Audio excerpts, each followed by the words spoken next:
तो यूपी की तरह पूरे उत्तराखंड में भी नया फरमान जारी किया गया है। कांवड़ रूट पर अब लिखना होगा दुकानों पर नाम। सीएम ने अफसरान को ये नए ऑर्डर दे दिए हैं। रेहड़ी पटरी वालों को भी ये तमाम ऑर्डर्स दिए गए हैं कि वो अपने नाम दुकान पर लिखें। इसी पर हम चर्चा करेंगे और खास मेहमान भी इस वक्त हमारे साथ जुड़ चुके हैं। तारुफ आपका करवा देते हैं। तारिक खान साहब हमारे साथ जुड़ गए हैं, जो कि समाजवादी पार्टी के स्पोक्स पर्सन हैं। इसके अलावा आर.के. मिश्रा जी बीजेपी नेता हैं, वो जुड़ गए हैं। नवेद शिकोई जी भी जुड़ गए हैं, जो कि सीनियर जर्नलिस्ट हैं। आप सभी का बहुत इस्तकबाल है सलाम टीवी में। आर.के. मिश्रा जी, सबसे पहले आप ही के पास में आना चाहूंगी। यहाँ पर देखिए, अब उत्तर प्रदेश के बाद उत्तराखंड में भी ये आदेश जारी कर दिए गए हैं कि जो तमाम दुकानदार हैं वो अपना नाम लिखे दुकानों के बाहर। आखिर अब इस बात की जरूरत क्यों आ पड़ी? इस पर देखिए सियासत भी खूब हो रही है। हमने कल जैसे कि देखा उत्तर प्रदेश में जब ये हिदायत दी गई थी नाम लिखने की, उसके बाद बयानबाजी भी हो रही थी। अब उत्तराखंड में भी ये हिदायत दे दी गई है। लेकिन सवाल यह है कि आखिर ऐसा क्यों किया जा रहा है? क्या मुसीबत आन पड़ी? क्या बड़ी वजह हो गई जो ये आदेश दिए गए हैं?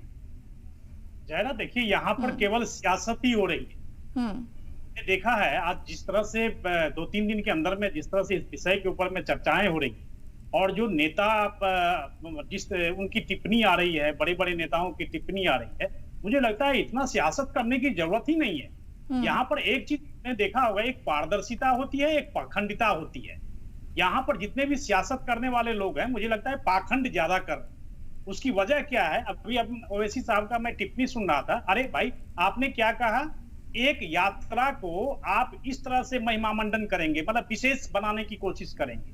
अरे भाई, अगर ईद की अगर यात्रा निकलती है, अगर मुहर्रम की यात्रा निकलती है, हमारे लिए वो भी महत्वपूर्ण है, और कांवड़ की यात्रा निकलती है, वो भी हमारे लिए महत्वपूर्ण है। अगर मान लीजिए यहाँ पर जिस तरह से उन्होंने कहा जो कि कोई भी रेहड़ी पटरी के आगे में आप अपना नाम लिखें, मोबाइल नंबर लिखें, आप इसमें सियासत होने का ये बिल्कुल मैं देख रहा हूं कहीं ना कहीं इससे कहीं ना कहीं अपने आप को लाभान्वित करने की जो कोशिश कर रही है, चाहे वो मायावती हो या समाजवादी पार्टी हो। ये बिल्कुल सीधा सीधा धर्म से जोड़ करके इसको कहीं ना कहीं एक अलग रंग देने का प्रयास किया जाए। मुझे लगता है इसकी है नहीं। उसकी वजह मैं बता रहा। अगर मान लीजिए आपने कोई रेहड़ी ठेरी या रेहड़ी पटरी लगा रखी है, आपने अपना नाम दिया, मोबाइल नंबर दिया, बस बात हो गई, खत्म हो गई। यहाँ पर किसी को अगर मान ले, हम तो देखते हैं जो कि हमारी कॉलोनियों में बहुत सारे ऐसे हैं जो आम लेकर के आते हैं, दूध लेकर के आते हैं, फल लेकर के आते हैं, फूल लेकर के आते हैं। हम लोग तो देखते हैं जो कि हम पहचानते हुए भी उसके बाद में इसमें तो कहीं कोई है ही नहीं तो मत। लेकिन ये देखिए, नाम पता लगने से उस चीज की क्वालिटी पर थोड़ी ना असर पड़ेगा। जो चीज जहां अच्छी मिल रही होगी तो कोई भी अगर खरीदना चाहेगा तो वहां से खरीदेगा। तारिक खान साहब, आपको क्या लगता है आखिर क्या वजह है जो ये हिदायत दी गई है, पहले यूपी में अब उत्तराखंड में? देखिए मैम, देश की जो अर्थव्यवस्था है, जो आर्थिक कंडीशन है, उसको डैमेज करने की हमेशा से बीजेपी की कोशिश है। जब ये डीमोनेटाइजेशन करते हैं तो उसके ऊपर हमला करते हैं।